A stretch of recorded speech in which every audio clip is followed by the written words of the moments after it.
Tatum and Marcus Smart combining for 77 points, a 116-100 win. And good news, John, in NBA Finals history, teams that have won Game 3 when the series is tied at 1, they win it 82% of the time, every time. I like those numbers. Very physical game. These finals getting very rough. Coy Wire, thank you. Deliver more news like that for me. I appreciate it. New Day continues right now.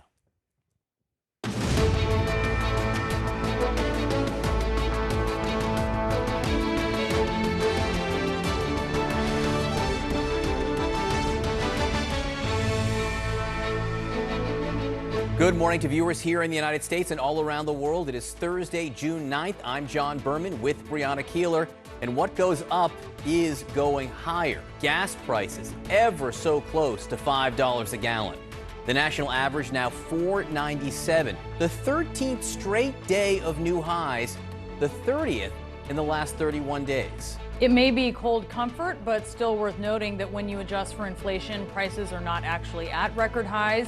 But what is the White House plan for handling soaring prices and inflation that are affecting Americans so severely?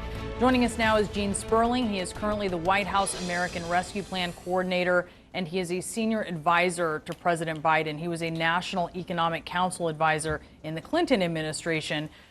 Gene, let's talk about maybe what can be done to take some of the edge off here. Is another release of more barrels from the Strategic Reserve a possibility here?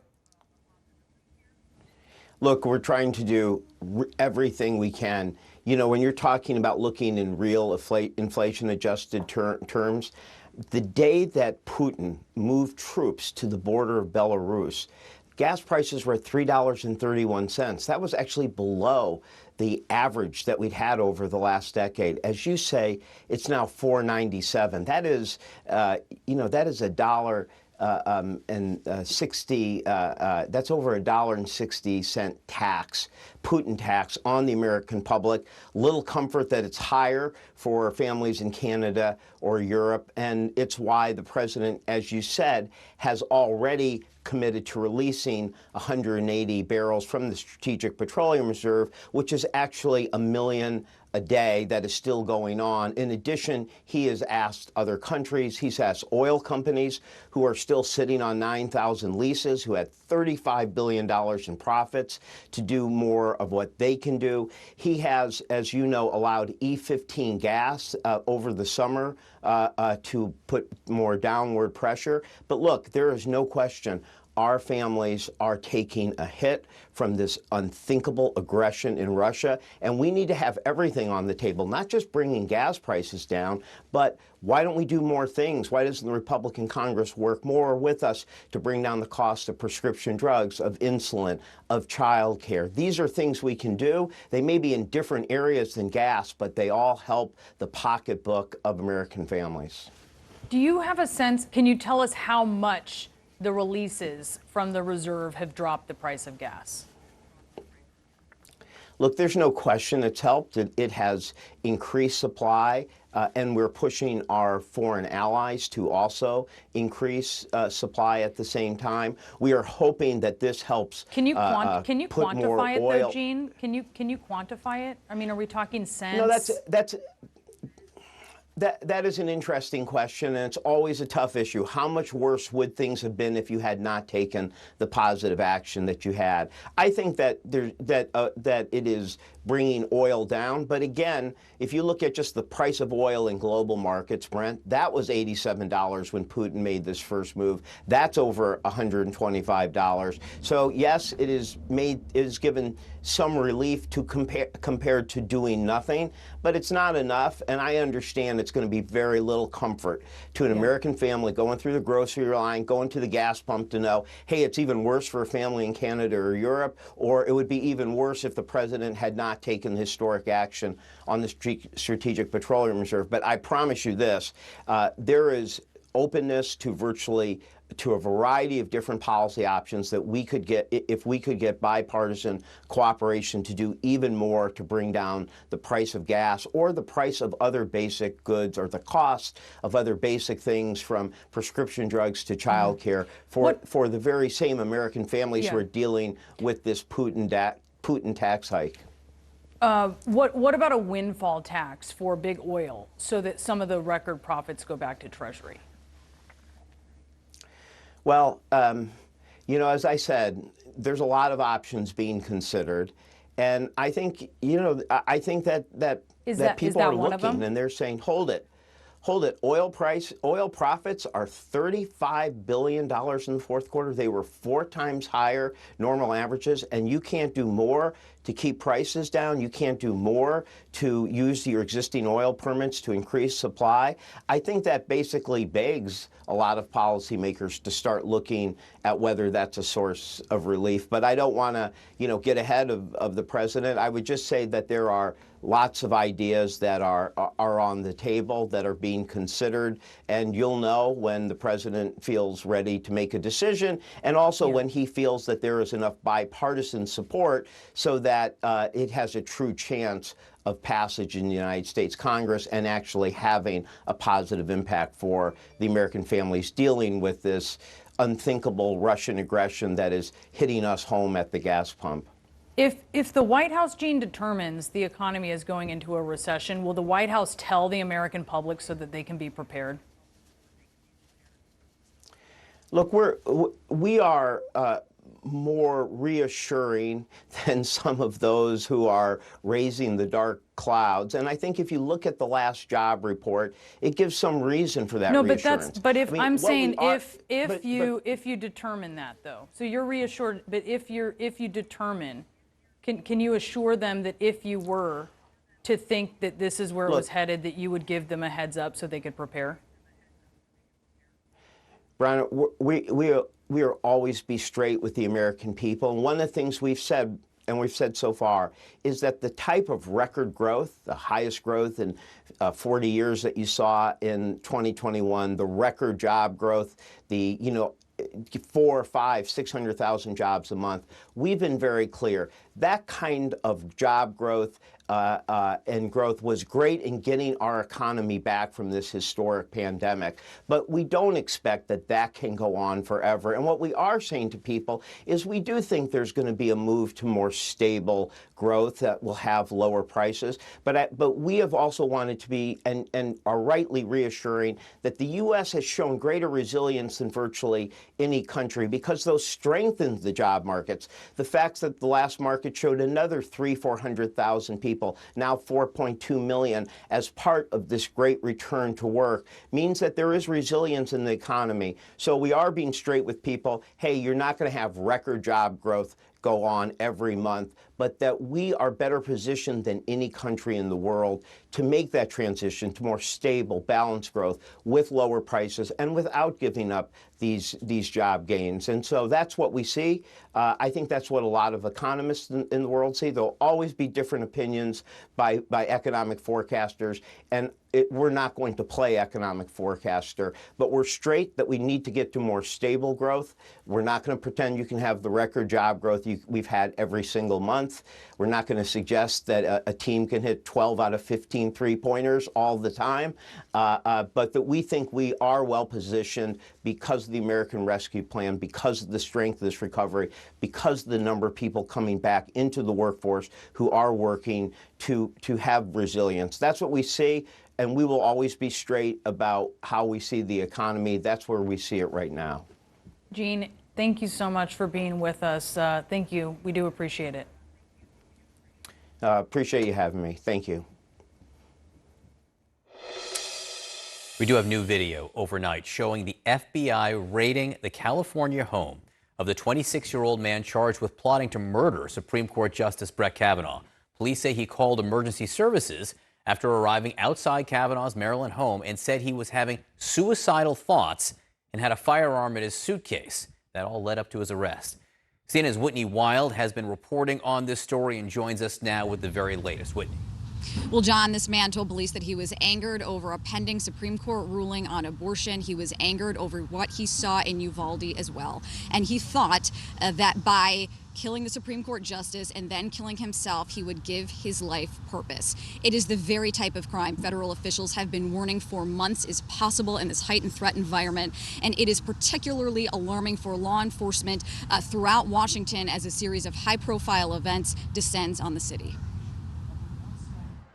A California man is in custody this morning after he told police he wanted to kill a Supreme Court justice and then kill himself. He said to give his life purpose. Upset over the leak of a draft ruling overturning Roe v. Wade, the mass shooting in Uvalde, Texas, and the possibility that the court could loosen gun laws, authorities say the man went to Justice Brett Kavanaugh's home with a gun, zip ties, and other tools. But after seeing 2 deputy U.S. Marshals outside, he called 911 on himself. This kind of behavior is obviously behavior that we will not tolerate. Threats of violence and actual violence against the justices, of course, strike at the heart of our democracy. Attorney General Merrick Garland and law enforcement vowing to ramp up security in the nation's capital as the January 6th hearings are set to begin tonight in prime time, and Washington gears up for a potentially volatile June. That's when major Supreme Court decisions, large-scale protests, and more tours at the Capitol will converge in an already heightened threat environment. There's, I think, a lot of vitriol. Capitol Police Chief Tom Manger is ramping up security while D.C. police are activating their riot cops throughout the month. These moves come as the Department of Homeland Security warns of the possibility of a violent summer and fall fueled by conspiracy theories and extremist ideologies.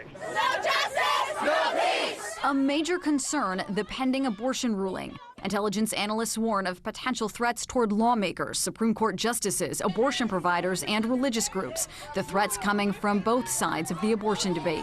I am worried about the violence. I'm worried about the lone actor coming in and doing something dangerous. We will not go back! Protests related to abortion and gun laws could bring thousands of people to Washington just as the highly anticipated public hearings into the January 6th insurrection begin. And more visitors are expected to flow into the Capitol after a 2-year COVID-related closure. Sources say Capitol Police are now adding overtime shifts. The focus is really on what the protests that are going on at the court, the protests that are going on at the homes of the justices. I understand that the tension could very quickly turn to the Capitol. That tension already surfacing on social media and captured by intelligence analysts from D.C.'s Homeland Security Agency. This is occurring almost on a daily basis in terms of any types of threats. The posts that concern us the most are threats against individuals or specific places. Intelligence analysts have flagged roughly a dozen threats as credible enough to be investigated further. We're seeing threats from all parts of the political spectrum. Federal officials say that this tense environment, again, is going to continue through the summer and very likely through the fall as we lead up to the midterm elections. Fending that off comes down to resources. It comes down to the number of officers and agencies can put up to fend against this potential risk. Capitol Police say they are still down hundreds of officers, and so they are doing everything they can to recruit more officers. They're raising the base pay, they're adding a retention bonus, and they're also opening up the opportunity for federal officers and other agencies to lateral over because they know at the end of the day this becomes a manpower issue. Further, John, up on Capitol Hill, there is still some effort to try to look for creative ways and further ways to add security, especially when it comes to the Supreme Court. There is a bill up for debate still that would extend the security from the Supreme Court police to members of the Supreme Court justices' families, staff, and anyone else that the marshal of the Supreme Court deems as necessary as needing that enhanced security, John. Whitney Wild bracing for a potentially dangerous month. Thank you so much for your reporting. All right, let's bring in CNN anchor and Chief National Affairs Analyst Casey Hunt and CNN political analyst David Gregory. I think theoretically we were worried about threats, and now we understand why there has been so much of a concern, David. Absolutely, and this is horrifying. I mean, activism has its place, of course. Speaking out has its place, but to threaten a Supreme Court justice and his family outside of his home is beyond the pale, cannot be tolerated. Every politician has an obligation to stand up, condemn this, and to do something about it. And the truth is that a lot of people on the left who are in political power are being so hypocritical about this. They lecture us all the time about the excesses of the right, including Donald Trump on January 6th, fomenting mob violence. And yet they're out there countenancing, as they have with statements before, that it's okay to stand outside these people's homes. Can we listen to that sound? This is former White House Press Secretary Jen Psaki as well as Senate Majority Leader Chuck Schumer. I know that there's an outrage right now, I guess, about protests that have been peaceful to date, and we certainly continue to encourage that outside of judges' homes, and that's the president's position. If protests are peaceful, yes. My house there's protests 3-4 times a week outside my house. That's the American way to peacefully protest is okay. And that's my wife, sorry. Maybe there's a protest outside. It's not a laughing matter as we're thinking about it now. Just to be clear, those were statements made after that abortion draft was leaked weeks ago. Right, but the problem is, yes, peacefully protest, but what's happening, I mean, I go back to, Bill Clinton's admonition, right, about right-wing radio. Be careful on whose ears these messages fall. You go outside someone's house, that is menacing when there's children there who are not protected by security. The justices are, their families are not, and they're going off to school in the morning. It's intimidating, and then you can have an instance here where you apparently have someone who by any measure appears to not be mentally well and is talking about suicidal ideation and turning himself in. But this is what can happen when you have this kind of intense incendiary atmosphere. And also there's this House bill that's hung up. They could have acted on something to protect the family members, as David talked about. It's not been passed yet. Right, so the Senate unanimously said, okay, if the officers of the court think that family members or other staff members need protection, they should be able to call for that. It's still hung up in the House of Representatives. I think it's going to be important to watch what is the timing on this. I mean, we are expecting, we're heading into the final days of the court's session, always the most volatile and intense. We're expecting, obviously, a potentially earth-shattering decision on Roe versus Wade. There's also some gun decisions coming out. And so I'd like to know whether that bill is likely to get through the House of Representatives before that happens. It's not right now on track to do that. And I think to David's point, too, there's no question, yes, peaceful protests are part of being American, but there is a responsibility for people in leadership positions to talk to people who believe in them and who elected them about where is the line and where should we be drawing that line, especially when we're seeing political violence seep into more and more of our conversations, whether it's January 6th or what's going on with Brett Kavanaugh here. I mean, at what point do we say these people deserve, our public servants deserve to be able to live a private life in safety? And sure, you want to show up at the Supreme Court and protest? Maybe that's the place to do it. That's clearly not where Democratic leaders are right now, and I think it's because of their base. We have a lot more to talk about ahead, and I want to make sure that we leave room for it. I should just say real quickly, Steny Hoyer did say relatively soon, but again, there's no hard and fast date for when this... You can't keep tearing down these institutions and saying to people that they're political actors and go protest them. You have to protect the Supreme Court as something that's above politics, even when there is politics involved in some of what they do. We've got to do that for their safety. All right, you guys stand by for me, if you will. President Biden telling Jimmy Kimmel he trusts Mitch McConnell, even on issues like guns. And this as negotiations intensify on Capitol Hill. We're joined by the top Democrat involved in those talks.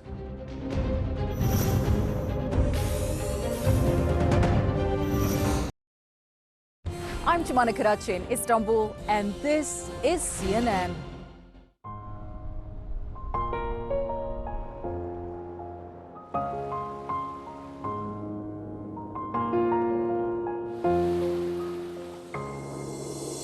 We share this place, we all belong.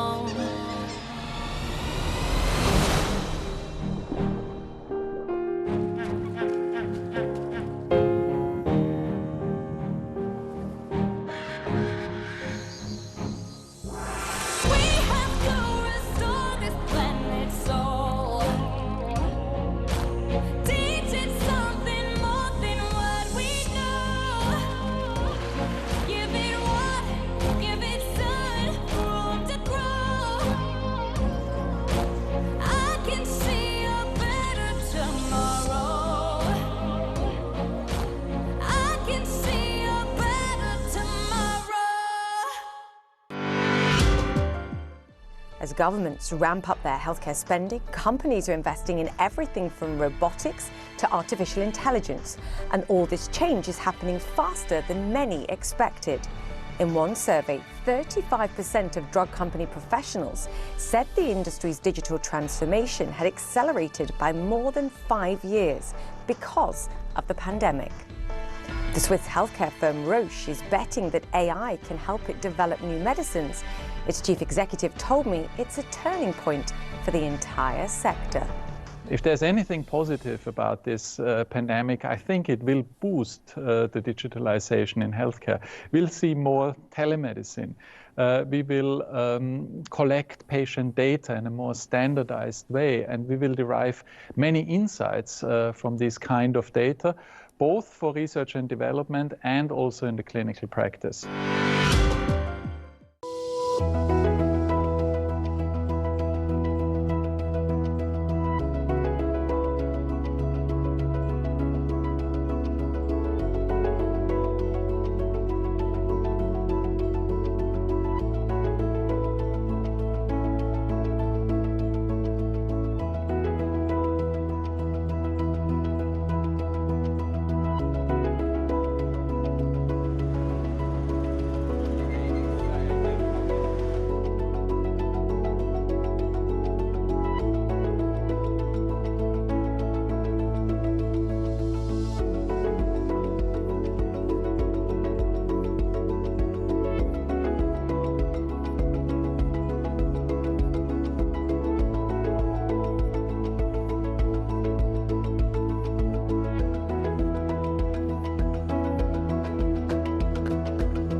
A bipartisan group of senators says they are making progress on bills designed to prevent gun violence. The lawmakers who met in Senator Chris Murphy's office yesterday told CNN that there are still sticking points, but there is a willingness to get a framework together.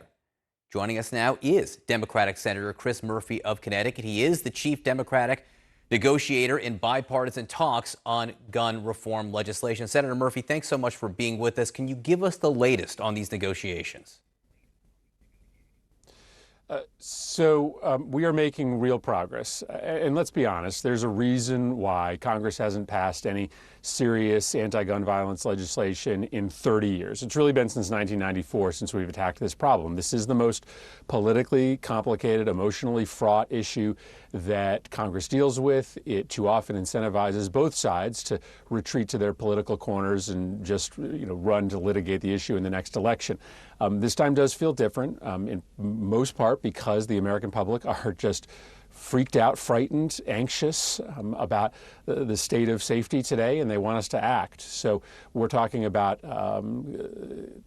red flag laws. We're talking about improvements to our background check system. We're talking about targeting these 18 to 21-year-olds to try to make sure that only the right people get their hands on weapons. And we're talking about a massive and historic investment in mental health and school safety. We think we can get that done, but we worked late into the night last night trying to get agreement. And I do want to ask about each of those issues you just brought up in a moment, but I also want to mention David Hogg, gun safety activist who's a survivor from Parkland, met with you yesterday, and he said, just met with Chris Murphy, feeling the most optimistic I have ever felt, he said. Why did you give him such grounds for optimism? Why did he emerge from that meeting so optimistic? What did you tell him? Well, I don't think you can be anything other than comparatively optimistic. I've been part of many negotiations before since Sandy Hook. Obviously, my life is devoted to this cause on behalf of the victims. And I have never been part of a negotiation that's this serious. Our group continues to grow in size. No one has walked away from the table. I mean, listen, I still think there are more paths to failure than there are to success, but we've never gotten this far on complicated, comprehensive negotiations before. When do you think you will be done? By the end of this week? I mean, I certainly had targeted trying to get an agreement by the end of this week. We're still driving towards that goal, but again, this is complicated law, and we want to make sure that we get it right, not do it fast. So everybody is still at the table. Nobody's walking away, and I'm still confident we have a path to get there. Does it get harder, though, if it goes on past this week? Other events sure to happen. Yeah, that historically has been the difficulty here. Time is never our friend when we're talking about getting people to the table on something as difficult as gun laws and gun violence. I think that phenomenon likely still applies, except for the fact that something different is happening out there in the American public. In both conservative states and more democratic-leaning states, you have parents that just are not going to accept nothing as an option this time. They're just sick and tired of talking to their kids about where their kids are going to hide when a gunman walks into their school. So the urgency from the American public doesn't seem to be going away. And I'm glad about that because it'll keep the pressure on us. I want to ask you about red flag laws, which does seem to be an area that you were very focused on with your Republican colleagues in discussion here. But I also understand there is some difficulty in the negotiation. I'm trying to understand what that difficulty is, because there are red flag laws in some states around the country, including Republican-led states. I don't believe you're talking about federally mandated red flag laws. You're talking about incentivizing states to do it. So where's the tension?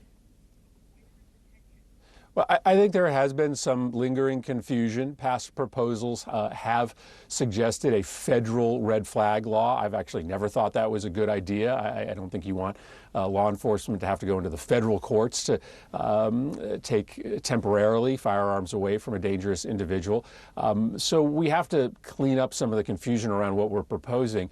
We are talking about incentivizing state red flag laws and providing substantial funding to implement them. One of the problems we've seen, even in states that have them, is that unless everybody knows how to use them, that includes law enforcement, teachers, local officials, parents, then they're not as useful as they should be. So we're talking about substantial funding both to help states implement new red flag laws, but also to help states that already have them make theirs more effective. So what's the hang up, though? Is it just the confusion you were mentioning? Listen, as you know, there are just some members of the Senate, I think a decreasing number, who aren't interested in passing any laws on the issue of gun violence, and it does take some time to get over people's 30-year reticence to pass any new federal laws on firearms. Is it still accurate to say, as we have been told, that raising the age to buy semi-automatic AR-15 style weapons is off the table or not on the table to raise the age to 21? I think we continue to try to find a path to 60 votes that includes some provision that recognizes these 18 to 21-year-olds tend to be the mass shooters, and that many times they have juvenile criminal records or past histories of mental health that should prohibit them from buying a weapon. So we are zeroing in on this population, trying to find the path to bipartisan agreement. I will say I think there's Republican support for raising the age to 21. I don't know whether there are 60 votes for that proposal, so we're exploring some other important and impactful options. Talk to me about the parameters of those other options, if you will. Explain exactly what that means, looking into the juvenile records or having access to juvenile records, and how that equates to perhaps a waiting period. Well, I'm not going to go into the details of our negotiations right now. It's important for me not to negotiate through the press. So all I will say is that I think there is bipartisan agreement that this population merits additional scrutiny, and I hope that we're going to be able to find a path to try to make sure that, again, only law-abiding citizens who present no threat of danger to their neighbors or to their classmates are able to get their hands on weapons. Would additional scrutiny, though, does that lead perhaps to a waiting period? Well, again, there's this complicated question of access to juvenile records. Some states seal those records, others don't. There are, in fact, many states now that upload those records into the national database system. These are complicated legal questions, and we're sorting through them right now to try to find a path forward.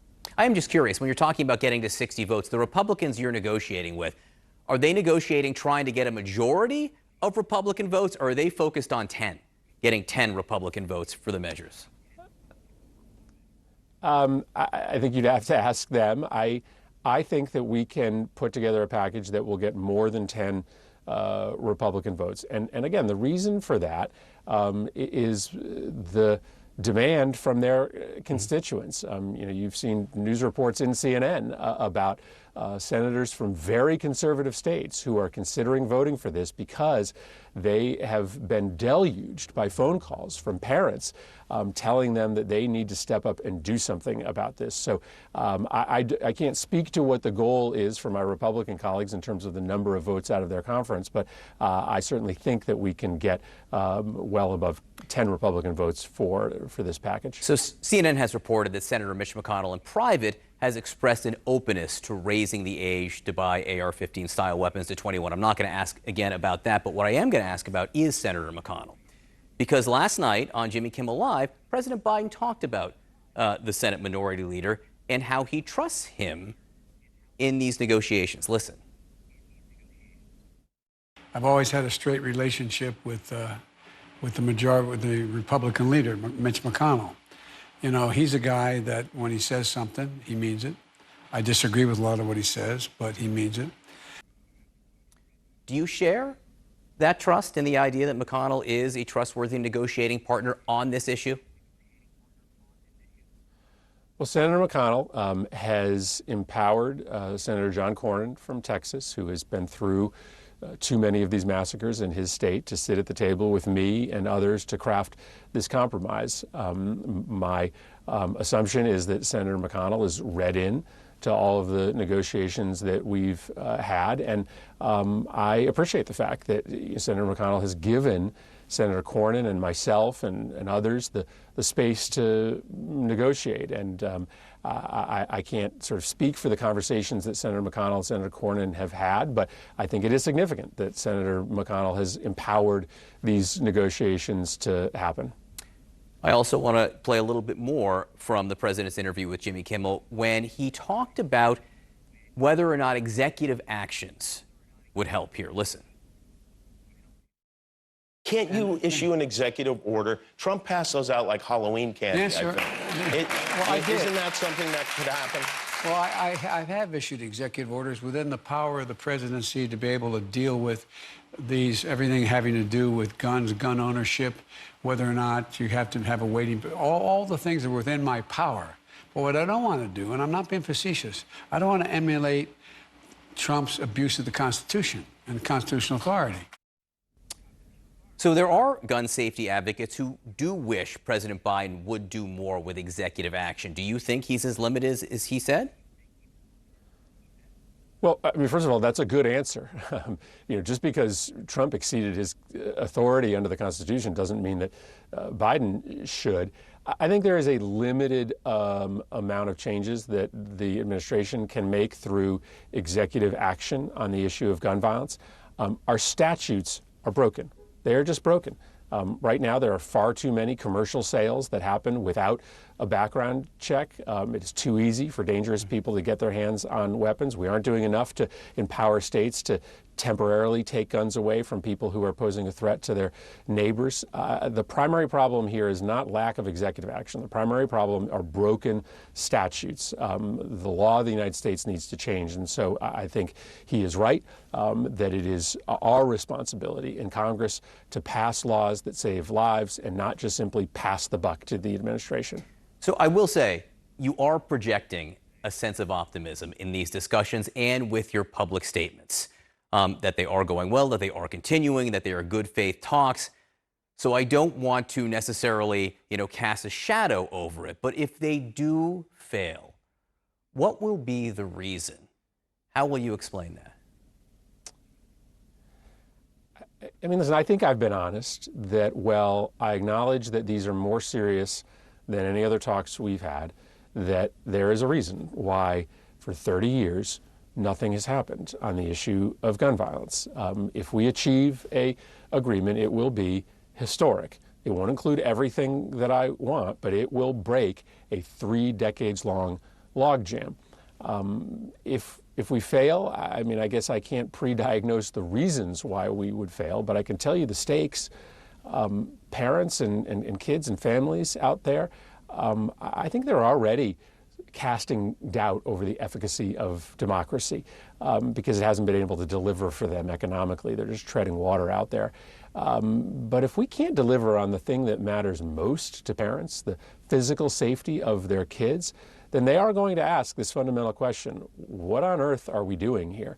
And that's the question that I posed at the outset to my colleagues. Why are you here if not to solve this problem? So I think this is a potential crisis for democracy if we don't step up and do something about this, when you have so much demand from Democratic parents, Republican parents, apolitical parents telling Congress to protect their children. Senator Chris Murphy, I know these have been late nights for you. I know this is difficult work, and I do appreciate you joining us. Thank you.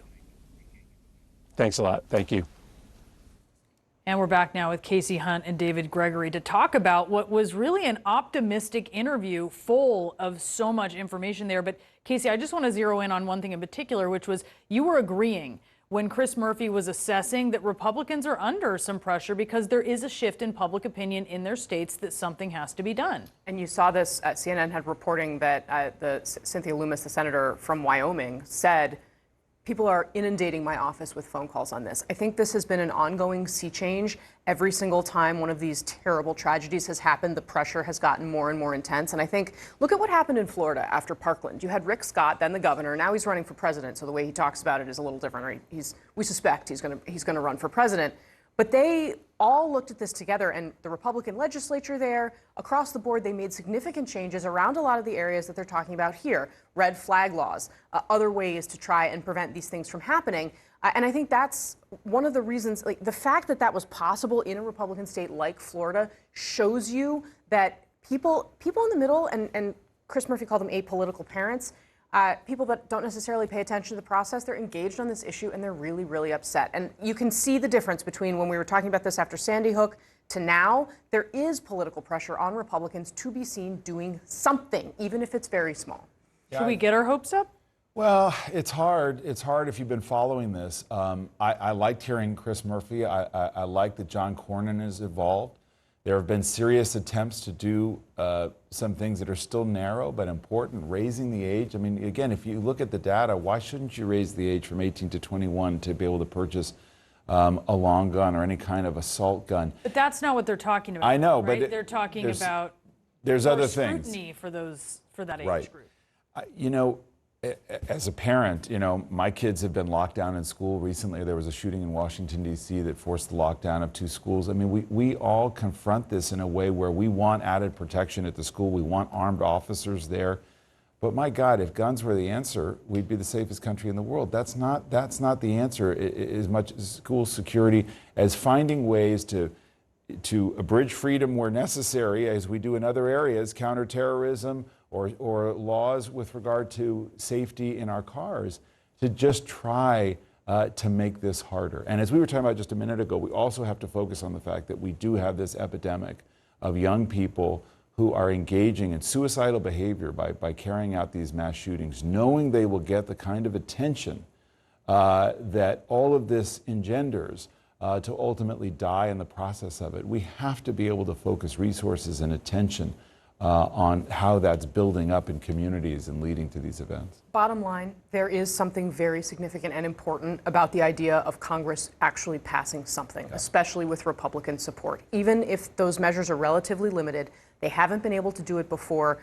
Chris Murphy has said this out loud, that there is value in showing Republicans who have not done this in the past that they can do it without losing their political lives, that could potentially set the stage for more. And that it doesn't just have to be a debate about getting rid of guns, because I think that's been the playbook for the left for a long time. It hasn't worked. And the right stands up to its base by saying, no, we can abridge some of what we consider bedrock freedoms in the name of gun safety, not in the name of gun control and getting rid of guns, which again, I just think is a political non-starter. David and Casey, so great to talk to both of you this morning. Thank Thanks. you. Thanks, Bree. John Stamos opening up about the loss of his friend Bob Saget, what he told CNN.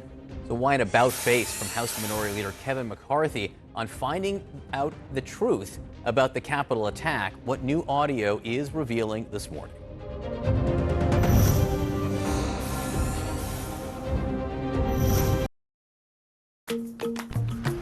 For too long, we have waited for hours to convert currencies, days to clear checks, and decades to reach our potential.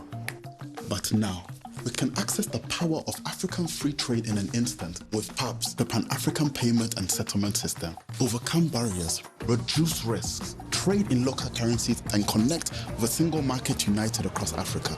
Be a part of Africa's flourishing free trade today. This is CNN. More people get their news from CNN than any other news source.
Business is all about making connections. But some connections are easier to make than others. With a CNN partner hotel, the world is always at your fingertips. CNN partner hotels, connected to your world. Heard it all before?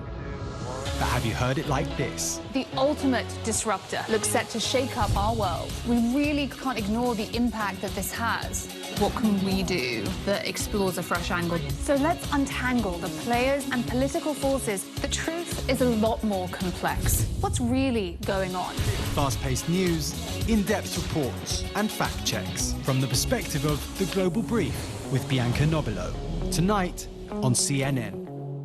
I'm Isa Suarez in London, and this is CNN.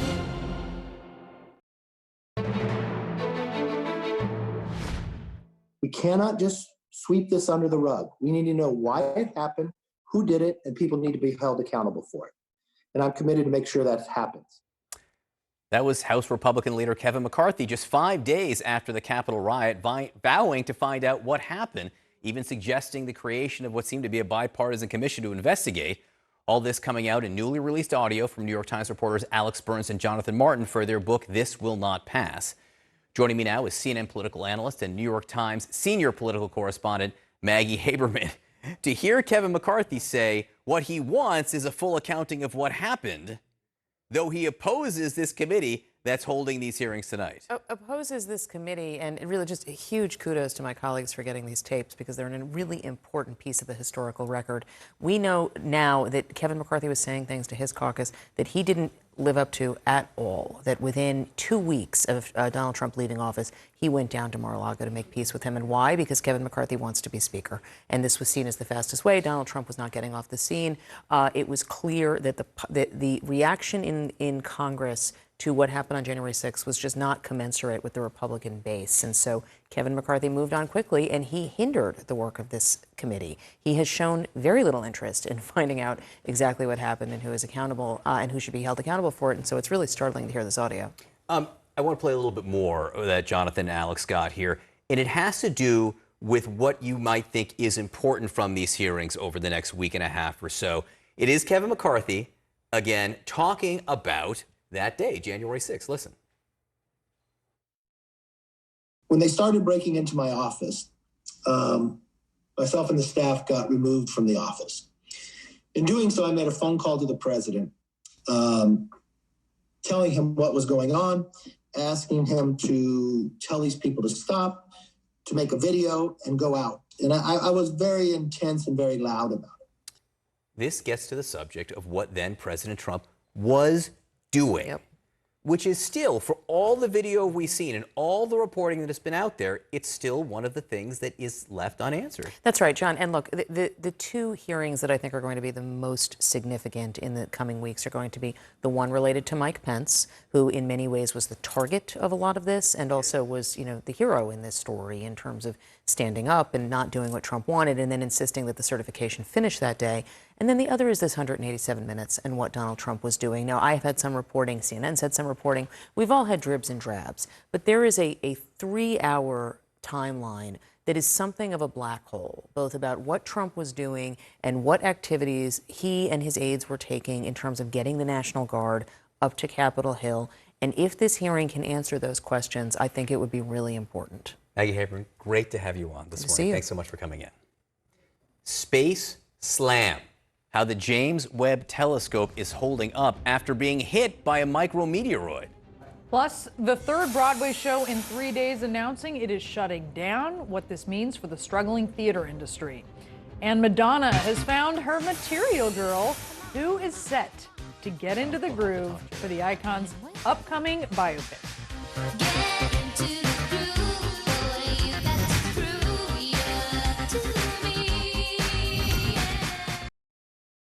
Egypt is diversifying its energy mix and extending its pioneering strategy to every part of the country. Through working in partnerships, Egypt aims to provide 42% of its electricity from renewable energy by 2035. The country is successfully transitioning to more sustainable sources, creating green jobs, and powering a more sustainable future.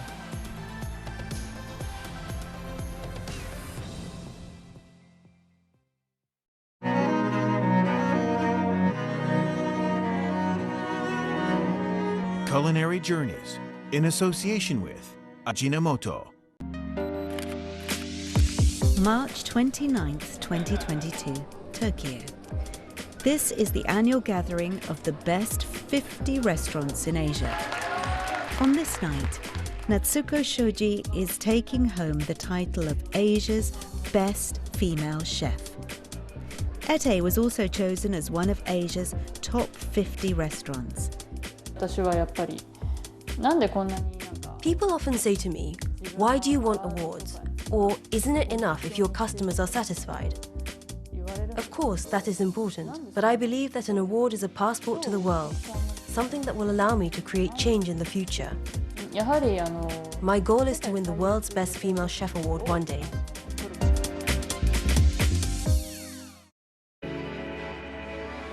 The pandemic reminded us of how important diet is to health.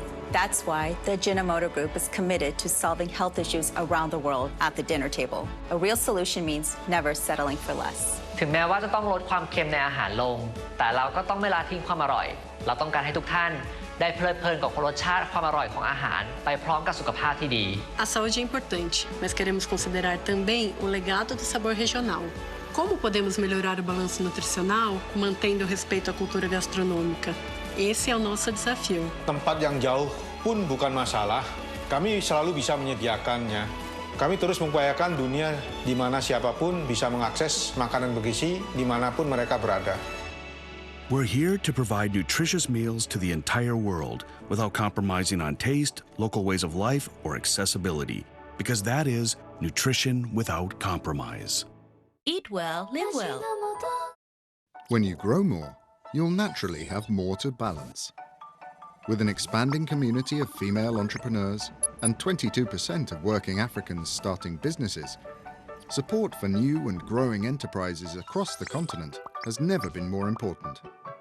Access Bank's digital loans have so far provided over 260 billion naira to upwards of 1.8 million customers and counting.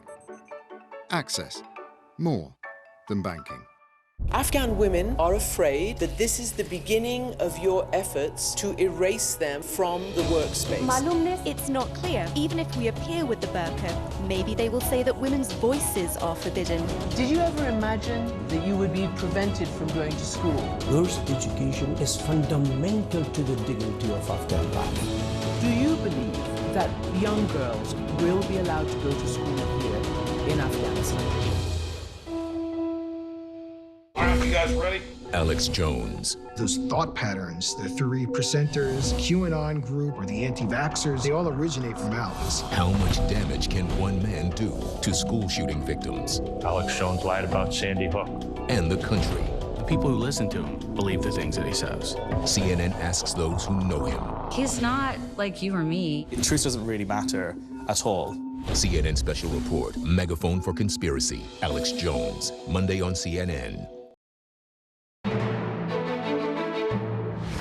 This morning, NASA says a micrometeoroid collided with a giant mirror on the Webb telescope. CNN's Rachel Crane is joining us now. What does this mean for the telescope and for its mission, Rachel? Well, Brianna, I just want to remind our viewers that this is a $10 billion asset of ours.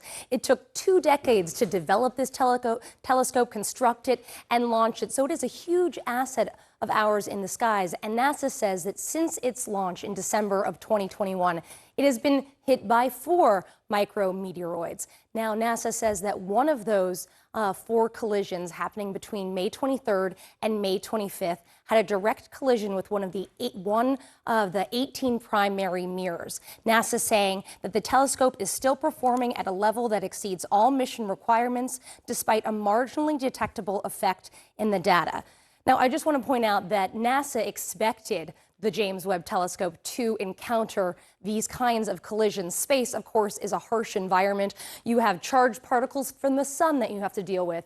And of course, these micrometeoroids, in addition to, harsh UV rays. So space, it's an incredibly difficult environment to survive. The Hubble telescope, which has been up there for decades, it's encountered hundreds of these collisions. But NASA says that this particular collision was larger than they could have anticipated for. And James Webb is able to adjust these kinds of micrometeor showers that might happen, but they weren't able to detect that this one rogue micrometeoroid was going to make this collision. NASA says that we have designed and built Webb with performance margin, optical, thermal, electrical, mechanical, to ensure it can perform its ambitious science mission even after many years in space. Brianna, this all comes at a time when the first images from the James Webb Telescope are set to hit us in just a month. So now, those images will be even more hotly anticipated. Brianna? Certainly will be. Rachel Crane, thank you so much for that. Gas prices inching closer to $5 this morning, and inflation and economic uncertainty isn't just a U.S. problem. The World Bank's new warnings of a global stagflation